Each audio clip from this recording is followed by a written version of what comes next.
Diálogos del pensamiento. ¿Qué puede significar más estar junto a la juventud con una clara conciencia revolucionaria y solamente se siente comprometida en una línea ideológica, política o en una causa? Para conducir un pueblo, la primera condición es que uno haya salido del pueblo. Sistema Universitario de Radio presenta Diálogos del Pensamiento, un lugar de encuentro para las ciencias sociales y humanas. Reflexión, sociedad, investigación, política, análisis, lenguas, debate, historia. Bienvenidos a Diálogos del Pensamiento, el programa radiofónico del Centro Universitario de Ciencias Sociales y Humanidades. Muy buenas tardes, gracias por acompañarnos en estos diálogos del pensamiento. El día de hoy tenemos una emisión especial en la que nos proponemos indagar acerca de cómo se está informando actualmente sobre violencia de género en Jalisco.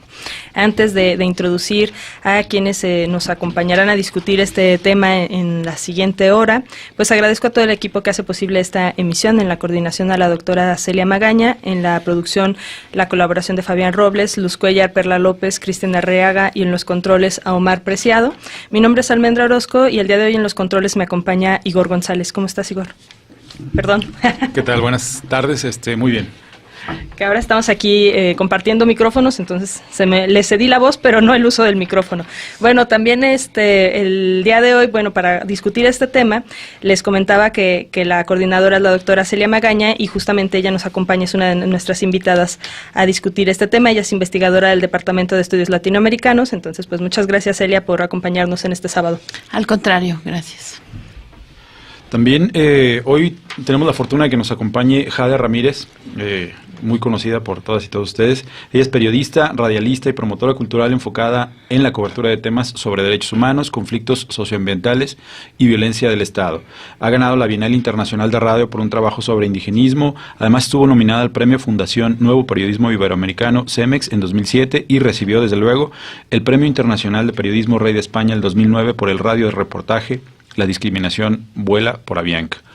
Felicidades, Jade, bienvenida. ¿Cómo están? Buenas tardes, muchas gracias. Pues también nos acompaña Francisco Cortázar Rodríguez, ustedes ya lo deben de conocer, es aquí frecuente invitado y qué bueno que así lo sea, de Diálogos del Pensamiento. Él es investigador del Departamento de Comunicación Social en nuestro centro universitario, tiene una maestría en Ciencias Sociales por la Universidad de Guadalajara, doctorado en Ciencias de la Información y la Comunicación por la Universidad de París 13 y entre sus diversas líneas de investigación se encuentra justamente medios de comunicación y violencia de género, que es de lo que queremos discutir el día de hoy. Bienvenido, Francisco. Muchas gracias. Pues para dar inicio a esta emisión, ¿tenemos todo listo? Entonces vamos a escuchar esta primer produ. Quédense con nosotros a discutir este importante tema.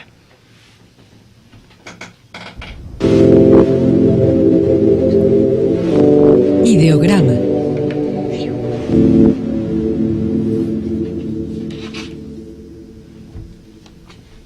Informar sobre violencia de género podría contribuir a que sea percibido, ya no como un asunto privado, sino como un problema público. No hacerlo significa que se subestime e invisibilice y que no sea dimensionada en toda su gravedad. Por ello, resulta preocupante que pese a las cifras graves para Jalisco, la ausencia del tema en los medios de comunicación estatales es desproporcionada. De acuerdo con estimaciones de la Encuesta Nacional sobre la Dinámica de las Relaciones en los Hogares 2016, Jalisco se encuentra entre los estados con mayor proporción de mujeres de 15 años y más, con 74 de cada 100, que reportan haber experimentado al menos un incidente de violencia a lo largo de su vida. Con esta cifra, nuestra entidad se ubica 8 puntos porcentuales por arriba de la media nacional y en la posición número 3 del país. Sin embargo, el asunto es prácticamente invisible en los medios. ¿A qué se debe esta dificultad para mostrar la dimensión de un problema cuyas consecuencias pueden terminar en casos extremos, en feminicidios? Aunque estos sí suelen informarse, es importante recalcar que la violencia de género no son solo los asesinatos. Entonces, ¿por qué son con frecuencia los únicos casos que sí son noticias? ¿Cómo se hacen las notas sobre feminicidios? ¿En qué medida el lenguaje utilizado es un reflejo de las diversas desigualdades vigentes en la sociedad mexicana contemporánea? La pregunta de fondo es si desde el espacio privilegiado de los medios se va a seguir reproduciendo estos estereotipos o si por el contrario vamos a ser capaces de dar cuenta de ellos de manera crítica y aspirar así a su necesario cuestionamiento y cambio.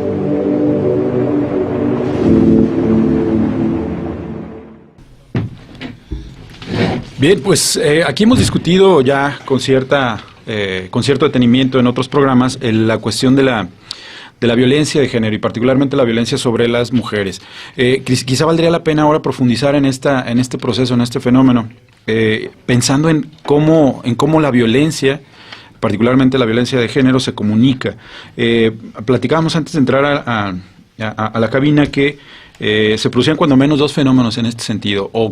Primero, se suele invisibilizar a la violencia de género, y cuando se comunica, lo que muchas veces ocurre es que se culpabiliza a la víctima, ¿cierto? Y cuando, aparte de hacer todo esto, como ya lo decía la cápsula editorial, pues básicamente lo que se comunica son los feminicidios y en clave de nota roja, ¿no? Entonces, con base en este contexto que planteábamos antes de entrar a cabina, ¿qué nos podrían decir acerca del panorama en el que se despliega la comunicación sobre la violencia de género en un estado como el nuestro? ¿Qué nos cuentan? Hay que tener en cuenta primero el panorama de los medios de comunicación en el estado de Jalisco. Mucho más general, ¿no? Entonces la radio, la televisión, los periódicos informan generalmente, tienen un espacio noticioso que informa de este tipo de acontecimientos, y obviamente al no ser noticieros nacionales, se centran mucho en la vida local en dos aspectos: las declaraciones de los políticos por una parte, y por la otra los acontecimientos de nota roja. Es ahí donde vamos a encontrar la información sobre los feminicidios, pero no vamos a encontrar información sobre los otros tipos de violencia que sufren las mujeres: acoso sexual, hostigamiento, violencia psicológica, violencia económica, etcétera. De forma tal que creemos que la violencia de género se reduce a los feminicidios. Sí, bueno, un pasito más atrás con esto que dice Francisco, en lo cual estoy completamente de acuerdo, es que los propios medios de comunicación son estructuras que perpetúan la violencia de género, la violencia sistemática hacia las mujeres, no solo en los roles de distribución del poder y quién es jefe y quién no es jefa, y cómo se distribuyen estos tipos de convivencia, digamos, como un sistema. Y también con las comunicaciones que maneja, no solo en los espacios noticiosos o informativos, sino en general. O sea, las presentadoras de noticias o no noticias tienen que salir bastante maquilladas, bien peinadas, muy bien vestidas, con escote, etcétera, etcétera. Cosas que en los caballeros no se detiene tanto una producción. Entonces, realmente, como que un paso atrás sería reconocer de primera instancia que los medios de comunicación es un aparato que consolida de manera cotidiana, incluso fuera de los espacios, no solo en los espacios noticiosos, sino en toda su carta programática, estos valores que en la sociedad están tan claramente como arraigados. Luego, entonces, cuesta mucho trabajo que un propio medio de comunicación ejerce un poco de crítica y diga, vámonos deteniendo a ver cómo estamos comunicando esas emergencias y esas situaciones que evidentemente nos está rebasando en la realidad, y además reconocer que no tenemos todos los elementos técnicos y metodológicos para hacerlo de la mejor manera. Eso no pasa.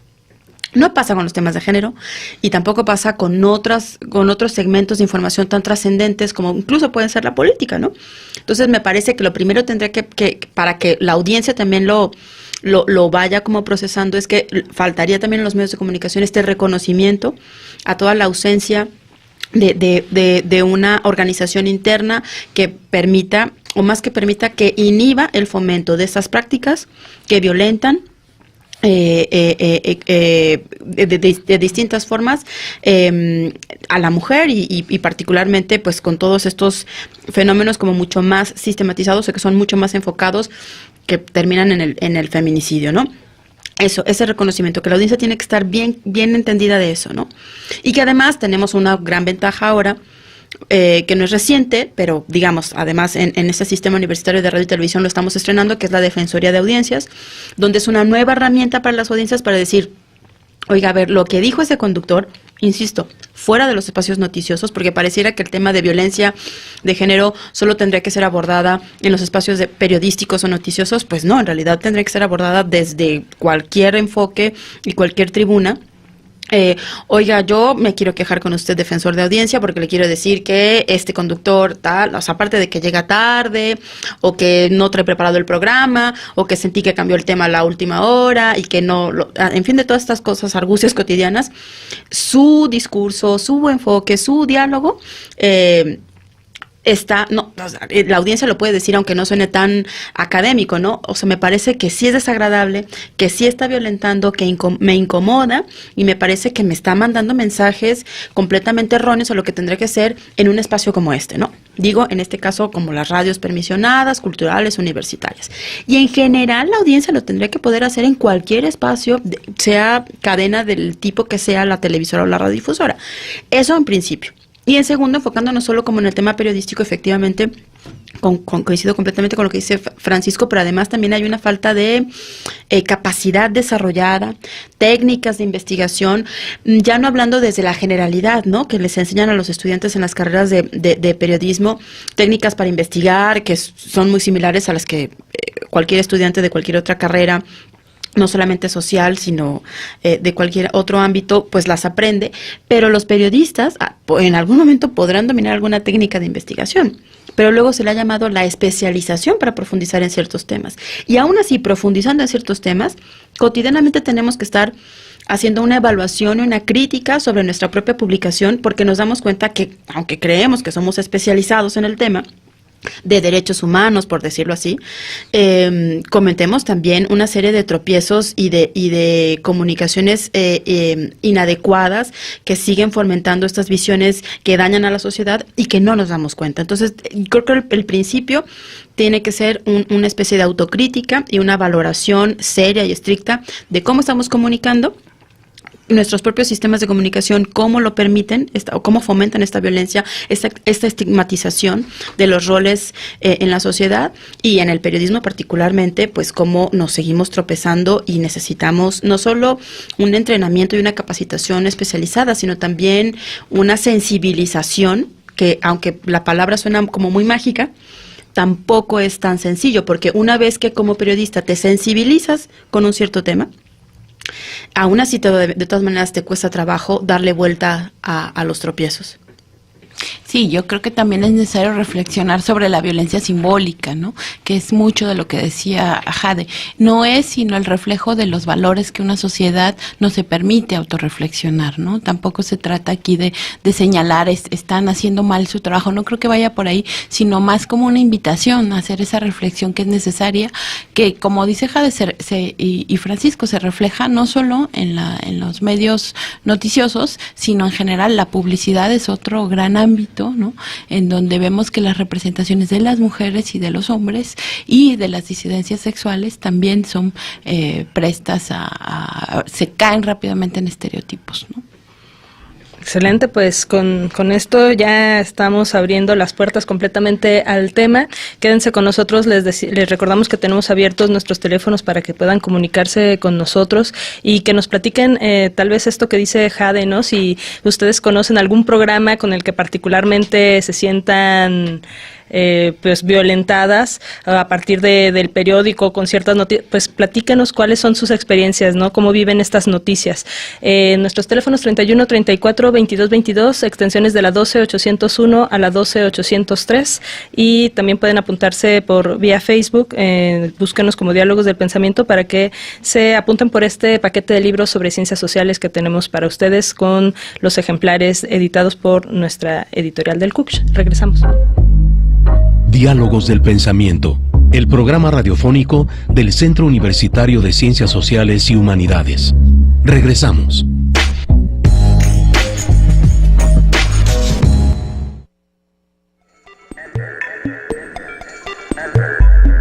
Parafraseando.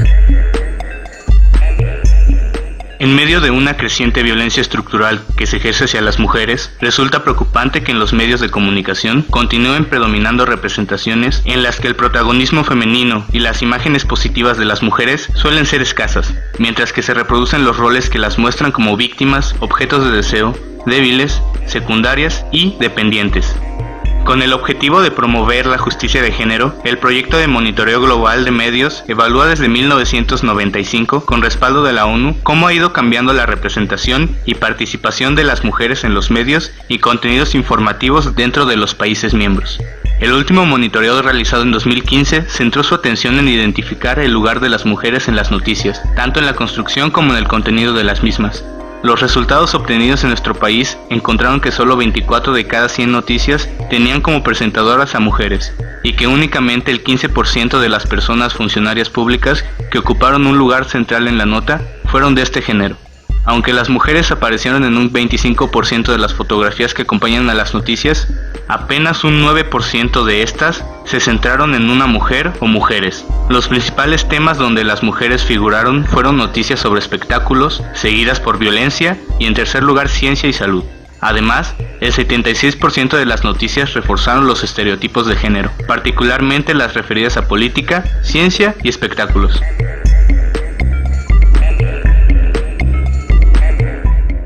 Bueno, pues estamos de regreso y ya en esta cápsula le recordamos aquí el día de hoy dialogando con Jade Ramírez, Francisco Cortázar y Celia Magaña acerca de cómo se está informando sobre violencia de género en Jalisco, y con esta cápsula, bueno, ya nos hablan de algunos de los mecanismos que tienden a invisibilizar a las mujeres en los medios.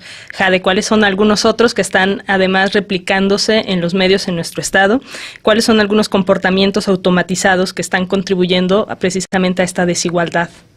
Mira, desde el día de ayer y hasta todavía hace ratito manteníamos un debate muy interesante en mi muro de Facebook, unos colegas periodistas y yo, respecto a la crítica que hice de que el Observatorio Quiet de Medios del ITESO realizó un panel para hablar de elecciones 2018 en Jalisco e invitó solamente a medios impresos y a encargados de la agenda de los medios impresos locales de la cobertura electoral, y todos eran hombres. Entonces, es decir, justo yo me burlé muchísimo de que Quiet Medios hiciera este panel en el ITESO, y no solo me burlé, o sea, sí hice una crítica de que dije, bueno, está bastante anacrónica esta mesa, o sea, solo sientas a hombres y solo sientas a jefes de redacción o tomadores de decisiones al interior de la redacción de solo y medios impresos. O sea, nada más anacrónico, porque el periodismo y el manejo de información ya no solo es impreso. Las audiencias están completamente adecuadas a los medios al transmedia, ¿no? A las plataformas que te muestran al mismo tiempo distintas narrativas. Y además, quienes están reporteando de manera bastante ejemplar, no solo elecciones, sino los temas de mucho impacto para la audiencia, pues son las reporteras y somos las mujeres. Entonces me parecía como bastante anacrónico que el Quiet y eso otra vez sentara solo medios impresos, o que segmentara, porque me dijeron, bueno, capaz que luego va a ser una solo de radio y luego solo una de tele, pero ¿por qué segmentas? O sea, sienta todos los medios que parezca que están haciendo un trabajo interesante, que van a hacer una cobertura interesante sobre elecciones, y no solo busca una equivalencia, sino busca una diversificación de experiencias. Y si solo vas a sentar a los que son tomadores de decisiones en esos medios y que además son impresos, eso va a estar bastante sesgado, porque yo me eché toda la transmisión en línea y yo estaba segura que no iba a haber nadie en esa mesa, por ejemplo, al hablar de elecciones y cobertura electoral, obviamente tocaron el tema de candidatos, que ninguno fuera a decir que Enrique Alfaro Ramírez es absolutamente machista. ¿Y por qué no lo van a decir? Pues porque son compañeros, son colegas hombres que con mucho trabajo van a poder hacer una disección del comportamiento del candidato. ¿Por qué? Porque son hombres y porque todavía les cuesta trabajo, no porque solo sean hombres, porque todavía les cuesta trabajo ponerse otros anteojos.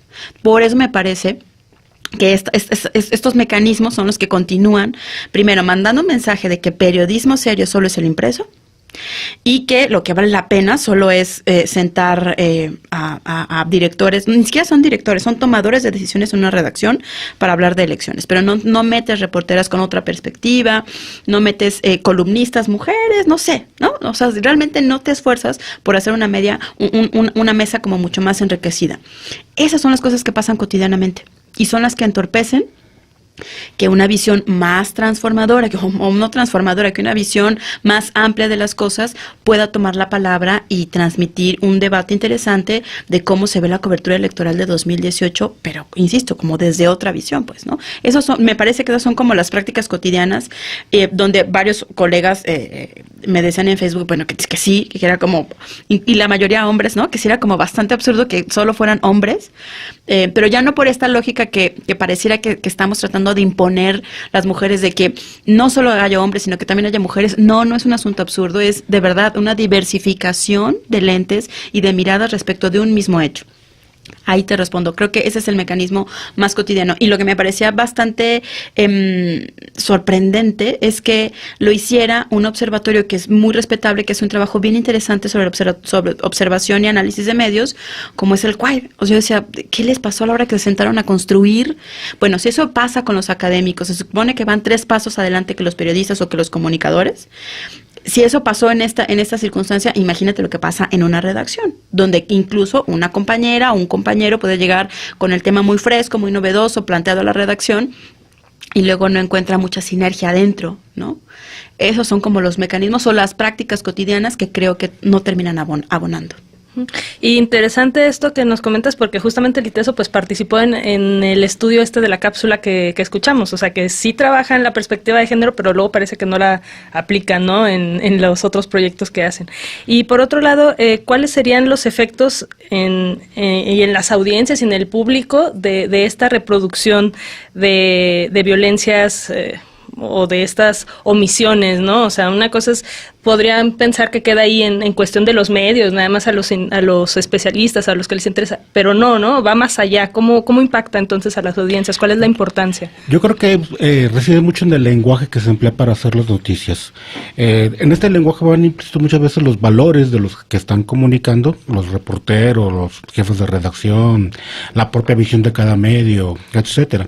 Por ejemplo, se suele revictimizar a las mujeres, muchas veces indagando sobre su vida privada, si tenían un nuevo novio, si salían de noche, si el marido los había dejado y ellas se habían hecho vida aparte, etcétera. Es decir, se indaga más en la vida de la víctima que en la vida del agresor, por ejemplo. Ese es un mecanismo que hay. Y el mensaje que queda implícito es que se lo merecían, que ellas lo provocaron, que ellas, a final de cuentas, encontraron lo que estaban buscando. Eso es lo que queda implícito por ese tipo de mensajes tal como son presentados, la narrativa, etcétera.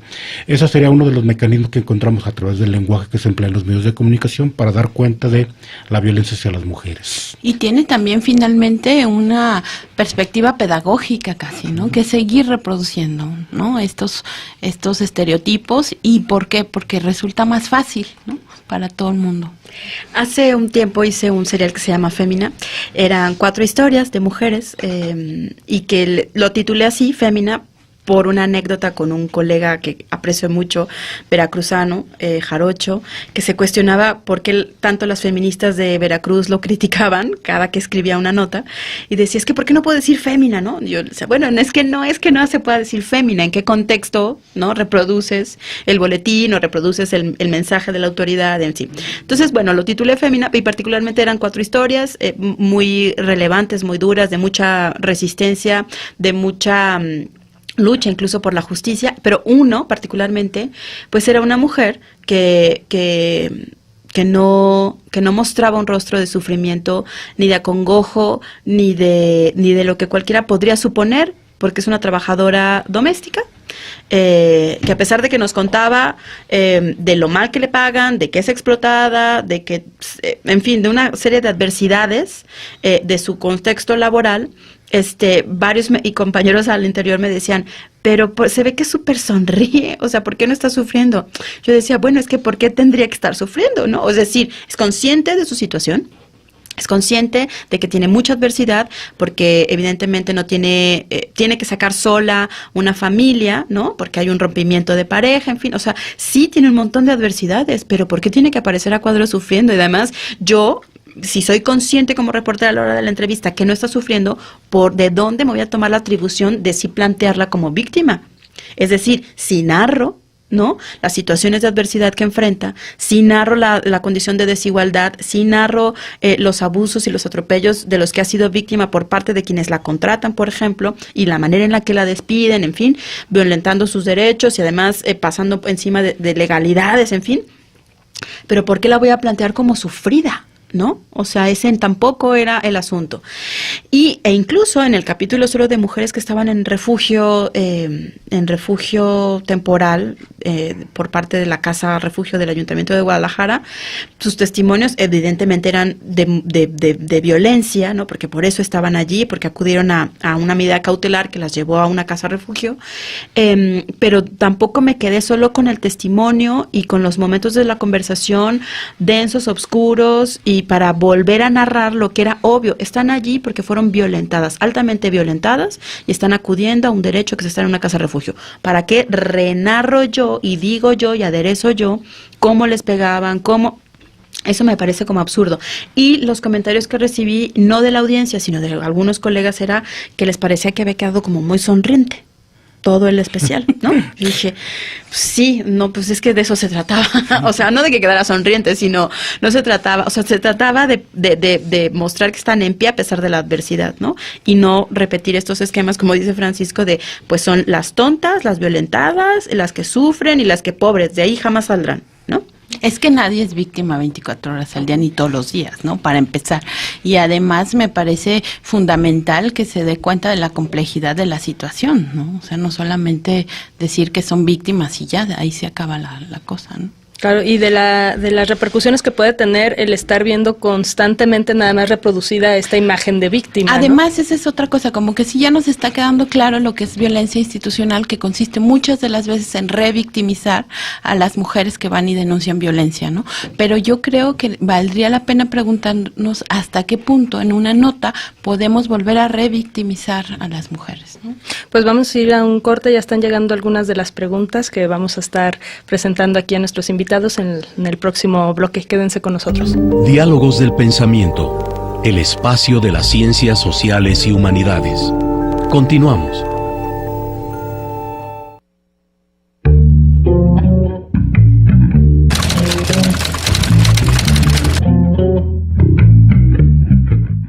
Frente a las agresiones sexuales está el mayor problema de cobertura mediática.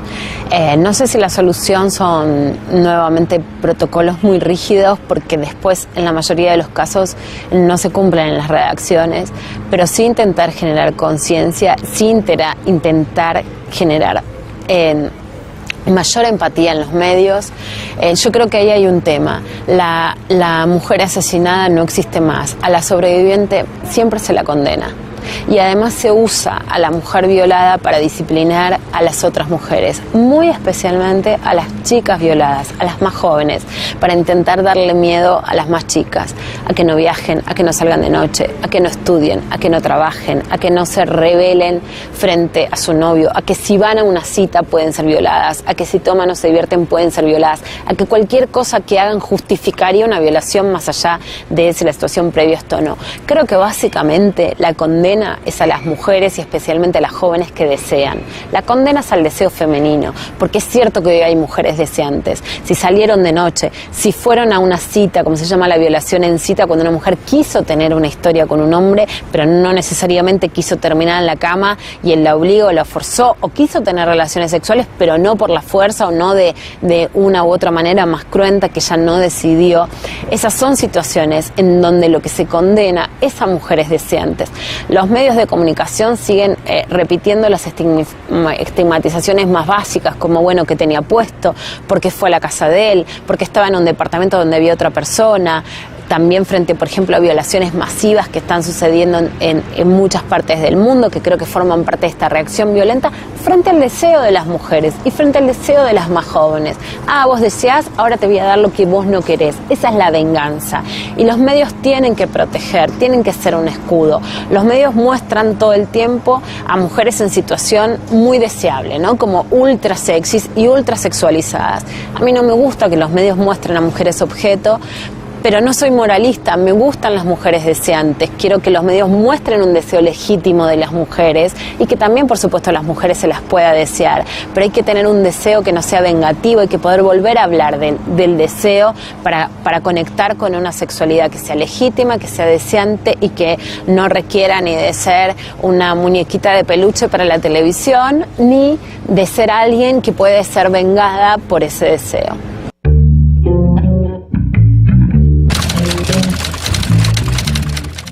pues estamos de regreso. Esta cápsula que escuchamos, fíjense que es uno de los muchos recursos disponibles que ustedes pueden encontrar online, de los que pueden echar mano, ya sea que se dediquen a hacer noticia o no. Y bueno, este en particular fue extraído de la página web www.informarsobreViolenciamachista.com, así que si les interesa, dense una vuelta. Tienen ahí estructurado todo un taller para medios y sobre cómo reportar violencia de género. Bueno, pues a partir de esto que escuchábamos, Jade, y de algo que tú nos comentabas en el primer bloque acerca de cómo la importancia de capacitar y sensibilizar a los que están en el medio, ¿no? Pues, ¿qué podemos, cuál es esta importancia y cómo le hacemos para que empiecen a suceder esto? Sí, bueno, pues es vital, ¿no? Es un entrenamiento constante, es un reconocimiento de que podremos estar haciendo periodismo, pero no somos periodistas en todo el sentido de la palabra o al 100% hasta que no realmente ahondamos en todos los temas y hemos cubierto la mayor cantidad de fuentes o de problemáticas sociales que se nos plantean. En principio eso, y por ejemplo de capacitación, aunque luego la palabra tampoco sirve mucho, sino capacitación, sensibilización, es, pues sí, quizá acudir a algunos textos muy básicos. Yo diría incluso puede haber muchísimos más y seguramente ustedes van a enlistar muchos más que yo, pero para mí uno que me parece muy básico, porque además como periodista con poco tiempo y con la realidad también tan adversa en la que estamos ejerciendo, tienes poco tiempo, si solo ojeas así de flashazo el manual escrito sin D, que se produjo entre periodistas de a pie y CONAPRED, con eso aseguro que caen unos chispazos para ti que eres redactor, para ti que eres periodista o un comunicador muy básico. O sea, cuando hay algún colega que se me acerca y me dice, es que yo quiero escribir mejor y quiero plantear mejor y sí quiero cambiar, ¿no? Les digo, primero ese, así como para solo la gente de la radio les decía, solo ponte a leer en voz alta las vocales malditas, ¿no? Con ese agilizas el lenguaje, la mente, en fin, tu gesticulación y todo en radio. Bueno, así como me parecía que será como un básico, para periodistas lo pongo así, escrito sin D, o comunicadores escrito sin D, porque me parece que te regresa a un piso mínimo donde primero haces una radiografía de todo lo que te has estado equivocando y te permite encontrar como algunos caminos donde puedes encontrar más herramientas. Y lo otro, que es quizá un poco más especializado, es observar y echar un poco el ojo que están haciendo en Colombia desde hace mucho tiempo al tema de periodismo de paz, 1, y 2, el periodismo de memoria, ¿no? Porque se puede diversificar no solo en narrativas y muchos lenguajes, sino también en tu propio planteamiento como periodistas, tus hipótesis, a partir de solo un trabajo de memoria. Y en eso los colombianos van bastante adelantados para poder contar sus propias realidades tan violentas y tan pues como lo conocemos también, tan similares ya a México, ¿no? Yo diría solo para que te sensibilices como en eso, ¿no? Y que además escuchen mucho también, me parece, lo que dicen las audiencias y la percepción, que en eso tampoco estamos muy acostumbrados. En la radio sí y en la tele sí, porque a veces se propicia mucho como este pimponeo, pero en el periodismo entregas tu producto, entregas tu pieza periodística, se publica, sale al aire, se transmite y pocas veces, muy pocas veces hay un feedback, hay una retroalimentación con la audiencia, y ahí me parece que los periodistas vamos también un poco como distantes y tardes. Necesitamos escuchar la percepción y la opinión de quien está usando nuestro material, porque a veces destinamos 8 o 9 meses a la construcción de una serie de reportajes buenísimos, son premiados, viajan por el mundo, se dan muchos likes, se comparten mucho, pero realmente no nos damos la oportunidad de recoger esas percepciones, no de nuestros cercanos y nuestros amigos, que esos siempre nos van a celebrar lo que hagamos, aunque nos equivoquemos. De verdad, de que quien sí lo leyó y sí le partió, sí le abrió algo, sí se metió y qué le sucedió, ¿no? Yo lo dejaría como con esos recursos, aunque desde luego que hay muchos más especializados, ¿no? Por ejemplo, una cosa que critico un poco es que estos diplomados que hay sobre género y periodismo o comunicar temas de género se focalizan, o más bien que se construyen pensados exclusivamente para mujeres. Y son como 2, 3 convocatorias que he visto, e incluso algunos avalados por CIMAC, por las colegas de CIMAC, y yo más de una ocasión les he dicho, es que estos diplomados no los tienen que tomar solamente las morras. no porque seamos mujeres y que por varita mágica o naturaleza sepamos escribir con perspectiva de género. Bueno, no, tampoco. Pero me parece que si realmente queremos cambiar las cosas y si queremos cambiar algo, los compañeros también se tienen que echar un tema de género y cobertura con perspectiva de género. Y para eso yo creo que la universidad tenemos ahí un papel que puede ser estratégico, porque ¿qué sería si en las currículas de las carreras de periodismo y de comunicación se integraran estas materias de género y derechos humanos, ¿no? Y no dependiera como de la buena voluntad, ¿no? Y de la sobreexigencia, además de los periodistas así en individual, que van a tener que encima especializarse en esta materia, ¿no? Porque no lo tienen profesionalmente. Entonces yo creo que sí, ahí como universidad sí tendríamos un papel y una responsabilidad. Sí, estaba pensando además que no debería ser solamente en las carreras de comunicación y derecho, sino que en muchísimas otras materias. Por ejemplo, en derecho es fundamental que también tengamos una formación en perspectiva de género y que por supuesto no abarque única y exclusivamente a las mujeres, sino a los hombres también. Y por supuesto también tenemos que ver más allá de los medios, en general las instituciones que no reaccionan a esta gravedad de la violencia de género que sufren las mujeres, de todo tipo. Muchas veces cuando una mujer quiere denunciar una agresión, algo que le ha sucedido en la calle, pues no encuentra dónde, se vuelve algún proceso muy engorroso, no obtiene ningún resultado, los agresores quedan en libertad, hay impunidad, y eso permite y acrecienta todavía más el problema. Pues, Igor nos... No, bueno, sí, lo que pasa es que estaba pensando en la importancia que tiene el tema que estamos discutiendo, porque lo decíamos hace un rato, de lo que estamos hablando aquí es de la producción del discurso público y cómo tiende a normalizar cierto tipo de, no sé, prejuicios, de roles establecidos ya prefigurados y a socializarlos también de manera impactante, ¿no? Quizá valdría la pena incorporar a un factor del que no hemos hablado de los medios, hemos hablado de quien comunica y cómo estas dos entidades, estos dos agentes necesitan cierto tipo de sensibilización muy específica.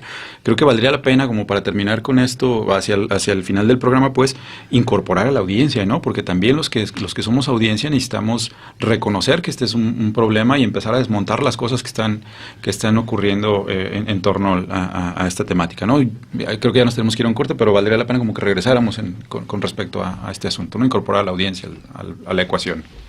Perfecto, pues antes de despedirnos de este bloque, para volver con lo que propone Igor, nuestros teléfonos 31 34 22 22, extensiones de la 12-801 a la 12-803. Aquí estamos recibiendo ya sus preguntas y apúntense para nuestro paquete de libros sobre ciencias sociales. Regresamos. Diálogos del pensamiento, el espacio de las ciencias sociales y humanidades. Continuamos. Ya estamos de regreso. Fíjense, antes de ya empezar a pensar en las conclusiones y en lo que proponía Igor, les quiero decir aquí algunas de las preguntas para que igual tomen nota y vean a cuál quieren dar cada quien su réplica. Aldo Serrano nos comenta: desde mi punto de vista, creo que no siempre se informa sobre la violencia de género en Jalisco.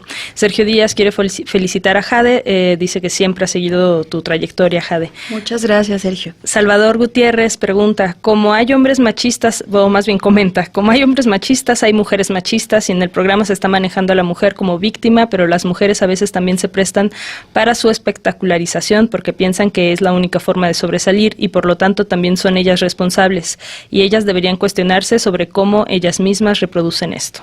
Leticia Becerra comenta por teléfono que los comerciales y los productos de limpieza, por ejemplo, como hacen ver a la mujer, reproducen estereotipos como que la mujer está al servicio y es sumisa, y deberían cuestionarse también, además de los comerciales políticos, pues estos son los que llegan a la mayoría de la gente. Manda saludos a Jade. Gracias. Max Demian Rangel dice: a pesar de que existe un marco jurídico de equidad de género en la legislación mexicana, la realidad para las mujeres es mucho más compleja, ya que las iniciativas legislativas se han dado de forma lenta. Entonces, ¿cómo se puede capitalizar y formalizar las modificaciones necesarias en cada estado? ¿Cuál es la ruta, el camino que tienen las mujeres que seguir para que esas leyes se pongan en sintonía con las necesidades de todas las mujeres? Los medios de comunicación tienen la gran tarea de dar voz a todo ese conjunto de exigencias. Es una obligación constitucional. Pues les dejo los micrófonos y que cada quien agarre su su batalla.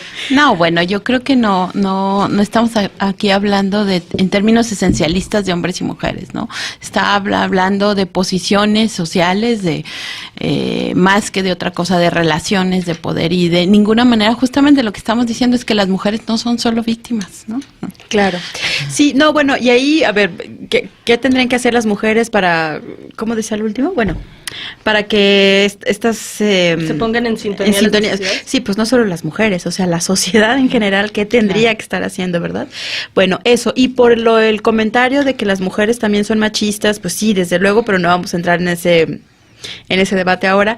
Sí coincido que hay muchas compañeras de los medios de comunicación que aceptan estos roles, pero los aceptan porque evidentemente es la única posibilidad de estar en donde desean estar, ¿no? O sea, no es de, pues mira, tenemos esta oferta para ti acá en redacción, en edición, en guión, en cobertura, no sé, en todo lo que existe en un medio, ¿no?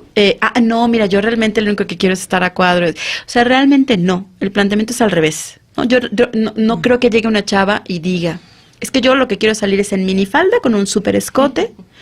Podrá haber alguna que sí, pero esa misma que sí lo plantea así y va y solicita el espacio para trabajar en un medio de comunicación, responde a una serie de patrones atrás que le plantearon que eso era el éxito y que eso estaba bien. Yo no creo que, por ejemplo, para no profundizar, pero yo no creo que todas las chicas que trabajan con minifalda en los bancos recibiendo a clientes sea su máximo, es decir, es la posibilidad que les plantea el sistema, ¿no? Yo lo dejo ahí. Yo estaba pensando en la última pregunta acerca de la legislación en México. Creo que un grave error de los legisladores políticos de formación, la mayoría de ellos, es que tienden a creer que la legislación es penalizar las cosas. Y entonces tienden a decir, en lugar de 1 año de prisión vamos a aumentar las penas a 5 años. Y con eso vamos a disuadir que se siga cometiendo este tipo de crímenes, de faltas a la ley, etcétera. Lo cual es un grave error. O sea, la legislación no debe ir por la penalización de las cosas, sino hay que tener otros intermediarios como la educación para la paz, la formación, el diálogo, educación en todos los sentidos, pero también mecanismos adicionales, el estado de bienestar que ha sido profundamente desmantelado, desde los sistemas de salud, las guarderías para las mujeres, etcétera. Todos esos contribuyen a que la gente pueda tener una vida mucho más plena, sin violencia, etcétera. Estaba pensando precisamente en el caso de esta mujer que mató a sus hijos en Tlajomulco, aproximadamente, donde de inmediato toda la gente se fue contra ella, sin saber la historia tan triste que había detrás de ella, donde todas las puertas estaban cerradas. Entonces ella lo único que encontró como salida fue que cometió la muerte de sus hijos y su propio suicidio, pero eso casi no apareció en la prensa. Yo creo que también esta parte de la sanción moral es fundamental, como decía Francisco, no podemos apostarle todo a la penalización, ¿no? Y creo que en esa construcción de qué es lo tolerable socialmente o moralmente en una sociedad, los medios de comunicación evidentemente tienen un papel fundamental, ¿no? Yo creo que ahí es donde se tiene que apostarle y claro, evidentemente no será fácil porque como se explicaba aquí Francisco, son violencias que generalmente están articuladas con todas otras violencias, ¿no? Uh-huh. Pero quererla desmontar por decreto desde una vía normativa me parece que es bastante limitado, y tan es limitado, ¿no? Porque como decía nuestro escucha, ¿no? Están las leyes, pero sin embargo eso no se ha visto impactado en la reducción del fenómeno, ¿no? ¿Por qué? Porque es una sociedad que moralmente, socialmente no existe ninguna sanción a este tipo de hechos, ¿no? Lo sigue tolerando, lo sigue validando. Pues, ¿y lo que decía Igor? No, bueno, yo creo que en términos de un proceso de sensibilización mucho más amplio, tendríamos que empezar a reconocer que hay un conjunto de desigualdades acumuladas, pues que no es lo mismo, que es incluso hasta descabellado señalar que las mujeres se buscan la situación en la que están. Primero habría que reconocer que hay un conjunto de desigualdades que las ponen frente a ese contexto y frente a ese único contexto, ¿no? Entonces, medios de comunicación deberían jugar un papel importante, universidades o ámbitos de educación también, pero habría que pensar, o a mí lo que me gustaría, que hacia donde me gustaría llevar las conclusiones es a pensar cómo nosotros, audiencia, que no somos medios ni comunicadores o comunicadoras, nos hacemos de herramientas para sensibilizarnos acerca del tema, ¿no? Porque es muy complicado e incluso doloroso empezar a desmontar los privilegios, ¿no? ¿Qué nos cuentan? Pues sí, yo insisto, como audiencia, si por lo menos tenemos el recurso de un defensor o una defensora, pues hacerlo útil, el recurso también de los señalamientos directos, de esta interacción, de este debate con los medios, y diversificar, o sea, finalmente, incluso lo decían hace rato, no sé por qué realmente terminaron hablando de eso en Multiverso, de qué medios o periódicos recomendaban y tal, bueno, y terminaban diciendo cómo diversificar, ¿no? Que también es bien difícil como persona, que tengas tiempo para todo lo que los tiempos de esta realidad nos exigen, tiempo para protestar, para documentarte, para inconformarte, para pelear, para litigar, para juntarte con el otro, para autoorganizarte, para sobrevivir. Está bien difícil el reto como personas que tenemos ahora en esta realidad, pero si en la medida de lo posible podemos diversificar nuestro gusto, y que aunque les guste mucho el trabajo de Jade Ramírez, por ejemplo, que ya tiene un sello muy particular y que lo escuchamos en los medios, en los espacios noticiosos de Radio Universidad y Canal 44, voltear a otros también, porque hay un montón de compañeros y compañeras que están haciendo un trabajo bien interesante también en otros medios locales que a lo mejor no tienen tanto impacto y que no tienen tanta penetración, pero que vale la pena. Es decir, no quedarnos tampoco como en el sí me gusta porque lo hace bastante bien, sino echarle otra mirada y otra escucha a otros espacios y otras narrativas que también nos pueden devolver no solo gratos momentos, sino un depósito de mejor pensamiento y de sensibilidad. Sensibilización. Yo es lo que sugeriría, ¿no? Que no nos quedemos con los que consideramos que son los más adecuados, porque pues también puede ser que no solo cometamos errores, sino que nos estamos perdiendo de una otra gran oferta. Claro. Nos llega una pregunta muy puntual que me gustaría comunicarles. Adrián Montiel nos escribe cómo informar sobre transfeminicidios y otros crímenes de odio, es decir, de población vulnerada y asesinada, de los cuales algunos medios no reconocen derechos, no les da nombre. Pues lo mismo como si se tratara solo de un feminicidio o un parricidio o de cualquier otro hecho violento. La pregunta puede ser muy técnica. Bueno, necesitas un glosario. Bueno, pues acude con los académicos que te puedan orientar para que entiendas a qué le estás llamando transfeminicidio, ¿no? Es decir, si lo que necesitas es un glosario, hay bastante en internet, o puedes acudir. Siempre el tema de los expertos me parece que es bien interesante, acudir con los expertos o con los que tienen mayor profundización en el tema. Y lo otro es, pues tal cual, o sea, seguirlo proponiendo y seguirlo planteando. Además, yo creo que lo que nos sirve mucho como periodistas es como trabajo en equipo, o sea, poder trabajar no solo en lo individual, porque estos temas, si los trabajas más en colectivo, salen no solo mejores propuestas narrativas, sino además también como un aprendizaje de, nos juntamos más y aprendimos sobre esta situación. De acuerdo. Pues muchísimas gracias por habernos acompañado. Tristemente el tiempo se nos ha ido. Quiero decir a nuestra audiencia, antes de dar el nombre del ganador de los libros, que este es nuestro último programa en vivo, porque ya llegan las vacaciones de primavera. Entonces, bueno, no vamos a decir que estamos tristes, pero nos regresamos a escuchar el próximo 14 de abril en vivo. De todos modos les vamos a dejar unos excelentes programas para las vacaciones, para que de todos modos nos puedan escuchar y no nos extrañen demasiado. Entonces, pedirle ayuda, a ver, ¿quién quiere darme un número del 1 al 17? ¿Quién se lleva el paquete de libros? El 13. 13, Voz Santa de Celia, se lo lleva Max Demián Rangel. Pues felicidades, Max Demián.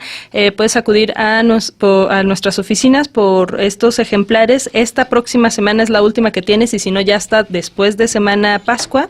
Te esperamos en el Cux. Si tú entras por la puerta 1, el edificio que te queda enfrente es el edificio G, o pregunta por el de control escolar. Ubica la librería El Kiosco, que está a espaldas de los Transvales, y ahí hasta el último piso adentro del Desmos. De todos modos, te vamos a dejar las indicaciones de cómo encontrarnos en la publicación de Facebook, y te esperamos de lunes a viernes de 10 a 3 de la tarde. Pues hasta la próxima, que tengan excelente sábado. Gracias. Nos vemos. Adiós. Gracias. Reflexión, sociedad, investigación, política, análisis, lenguas, debate, historia. Gracias por acompañarnos en una emisión más de Diálogos del Pensamiento, un lugar de encuentro para las ciencias sociales y humanas. Hasta la próxima.